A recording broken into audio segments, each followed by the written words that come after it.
My name is Mustapha Sanjata. I was born in Akron, Ohio, and raised up in a small college town not far from there called Worcester.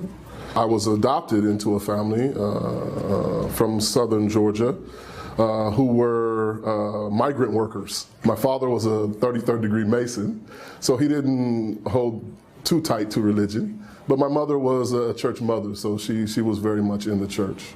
I started out in Ohio as a youth, going and listening to Minister Louis Farrakhan from the Nation of Islam on the east side of Cleveland. Then I began to be interested in Islam itself and what it was.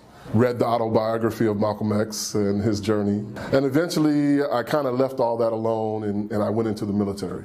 I was a driver for 2 Jordanian pilots, which was my first real introduction to Islam. I think even it was Ramadan, so they were fasting and they would break fast and they would make salat and they would try to explain everything to me.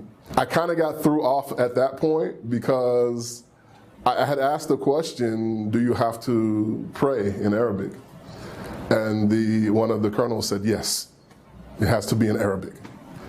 So I asked him, why would God demand that I speak a language that I can't speak and I don't understand? And so I kind of left it then. It put me off. I met a lady from Senegal named Mariamu. She was a friend of my wife at the time. She was doing some counseling with us and talking with us and introduced me to the Quran itself. Having read the Bible and memorized parts of it, and after having read the whole of the Quran, the lights just came on. She took me to Ida Oberstein and I took Shahada. But most of the brothers there were French speaking, so there was a bigger language barrier, not just the Arabic or the German, now there was the French, so I didn't learn much at that point in time. It wasn't until I got out of the military in '89 and went back home, returned back home, that I met a wonderful band of brothers in the place where I grew up at in Worcester. They were there. Allah couldn't have chosen a better band of brothers to teach me my deen. My biggest concern, I think, was with my father, my adopted father.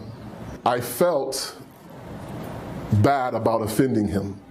And here's a man that adopted me and gave me his name. At the same time, I wanted to let him know what it was I was doing, because he had asked me at one point in time, you seem distant, what's going on, what's happening, And so I told him, I've become Muslim and I've changed my name. And he said, well, why do you have to be Muslim? Why do you have to be anything? Because this is the Mason line, right? Why do you have to be anything? You can believe in God, but you don't have to believe in any dogma, any particular dogma. And I said, well, there's a way to believe in God and there's a way to follow God. And God has sent that guidance to us. And this is the particular guidance that I follow, and this is what I believe. He didn't speak to me for about 2 weeks. He didn't call.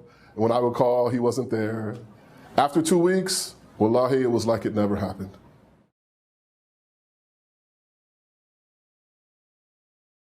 The love will overcome all of that. If you love them and they love you, they will eventually, if not at first, jump on the bandwagon. They will eventually accept what you have accepted, and that's just out of love. And I think that's God's love, right? Or the love of the parent for the child, or the sister and the brother, or the uncle, or the cousin, or whomever. Last year, God saw fit to allow me to find my biological family. And they know that I'm Muslim, and they've met me, and they kind of keep back a little, because they're not sure of how to act and what to say or what to do. And I try to make them as comfortable as possible. But once again, I think it's love. Love overcomes all of that. هديت قلبي شكرا نورت دربي شكرا شكرا يا رب شكرا يا